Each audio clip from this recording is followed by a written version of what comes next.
Let's just map out the possibilities of if Biden were to announce that he wasn't going to run, right? So, yeah, obviously Kamala would claim that she has a reason to be the nominee. Everyone's throwing around the other names that we've all heard a million times: Gavin Newsom, Gresham Whitmer, I don't know, Cory Booker. You throw in whoever you want. Why can't you just go to a convention? It's big, it's messy, it's mean. You come out the other side of it, and there is somebody partly wounded, but also partly kind of interesting, and like it can open It's Morning in America, like I am the generic candidate who's not Donald Trump window. Do you find that too Pollyanna? I find it very scary. So in the days when we did have powerful conventions, so the conventions are important until the late 1960s. And the conventions really picked people until the middle 1960s. In those days, you would have a lot of what was a convention? So the delegates to a convention were people who got there by virtue of their positions in local parties. They were county chairs. They were people who were active in the party all year round, and they often were people who were very interested in patronage. So it was really, really important to them to win, because what they cared about a lot was the paving contract in Chattanooga, Tennessee. And they wanted to make sure that they were nominating somebody who would win the election, strengthen the tickets, and make sure that they brought in a Republican or Democrat president, governor, senator, so that they could dispense the paving contract the way they wanted to. They were in it for very practical reasons, and they made very practical choices. The delegates at this convention, there are 4,000 or so who will be at the Democratic convention, are political amateurs. They're in politics because it's interesting, because they like it, because they find it meaningful. They are typically, many of them will be from unions. They are not people who are thinking about the paving company. Who are they, by the way, David? Who are they? So some of them are from unions. How do you get it? How do you get to be a delegate? And how do you get selected? So, delegates, so it's a sweet gig. So the way it's been since like 1972 until maybe this convention is, the state party pays to send you to a national convention. You go there, you're wined, you're dined. And all these lobby groups, and they throw parties, you're taken out on yachts. And sorry, just to clarify, when you say the state party, does that mean does that have anything to do with the governor or the representatives or senators of that state, or is that an administrative office? Let me back up. So Joe Biden runs for renomination. So, so there's a Biden slate of delegates in North Carolina. I forget how many people come from North Carolina, but there are three. There are three people in North Carolina.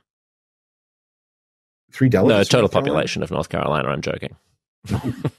I think I'm guessing is there 4,000 total delegates. So I'm guessing, let's say 20, 30 from North Carolina.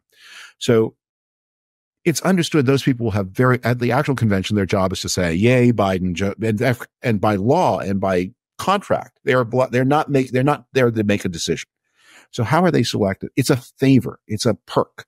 And many of them, but probably I'm guessing a large proportion of them will come from unions, especially teachers unions. Some of them will be various kinds of state party officials. And then the Democratic or Republican Party of North Carolina will pay for their airfare and their hotel and send them to the convention. At the convention, the National Restaurant Association will have a party, and they will be invited. And the National Brewery Association will have to charter a boat, and they will be invited. And there will be shows and singers, and then they will hear speeches, and people will make much. I'm sorry, David. Where is the application form for me to apply for this position? Can you send me a link? It's a reward for years of good service to the party.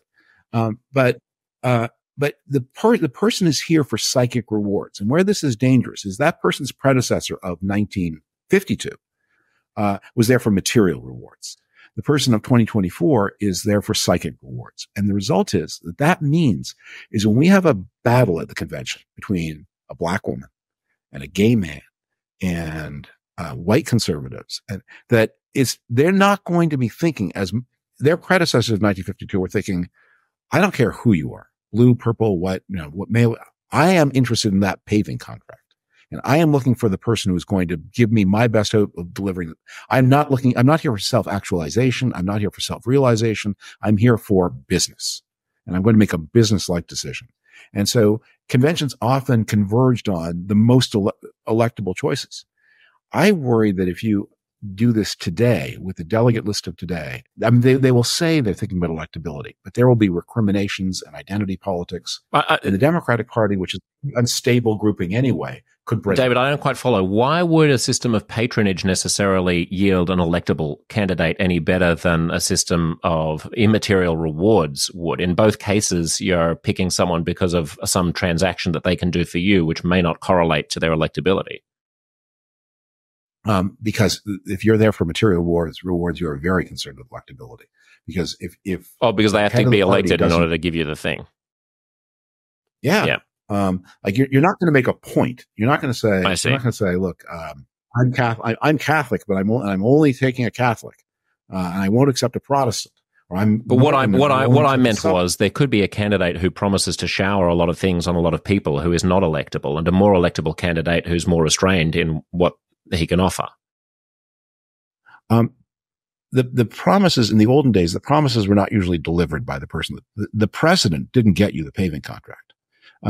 There's a famous story about Franklin Delano Roosevelt where someone's running for the state assembly in New York, and he's mad at the party because the party's not putting enough effort into a state assembly race. And he goes to the party boss and says, "You're not spending anything. You're not sending any volunteers. You're not doing anything for me."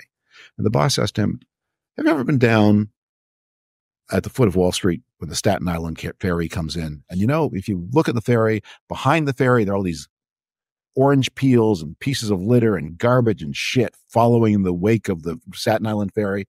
Franklin Delano Roosevelt is the Staten Island ferry, and you are the orange peel." Okay, that's nice.